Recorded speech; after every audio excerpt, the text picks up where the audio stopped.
Waamuzi kwenye VAR akisaidiana na Mahmoud Elbana wanatazama Steve Baka, naye pressure inapanda kwa kweli, dakika zinasogea.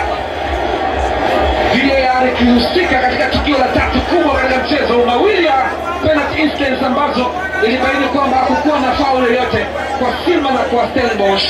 Sasa ni tukio kubwa zaidi ya goli ambalo wamepata Stellenbosch. Sasa mwamuzi analicheck kwenye VAR, wakati Fadlu Davis bila shaka anapiga dua kwa kiwango cha juu sana, kama ambavyo ipo kwa wanasimba, wakiomba dua kwamba mambo yawe tofauti. Steve Baka kapimba kwa kweli, kocha mkuu wa Stellenbosch. Mwamuzi anasemaje? Bila shaka amemaliza.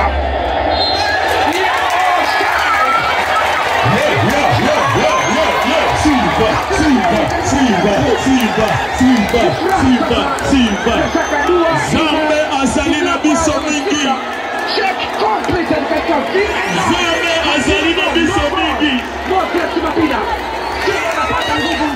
Shushia mokola sasa, shushia mokola kwa shilingi 500. Shushia mokola kwa shilingi 500. Tumisha hebu. Amina. Wanasema wamekuwa wanaangalia kama hakuna infringement ama uvunjifu wa sheria za soka kabla ya goli kufungwa.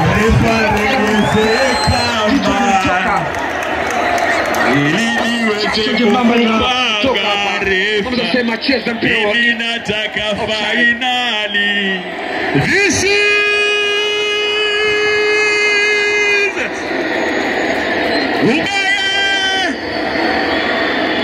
finali tuko nayo.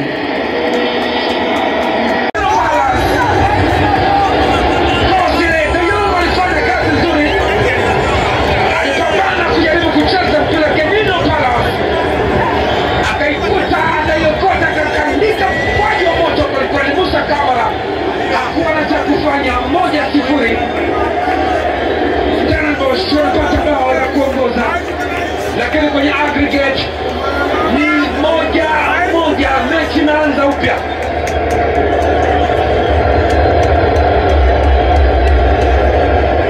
Mwamuzi baada anaangalia kwenye VAR, mwamuzi Mahmoud Ashur ambaye yuko kwenye VAR anathibitisha kama hakukuwa na uvunjifu wowote wa sheria za mpira wa miguu kabla ya goli kufungwa.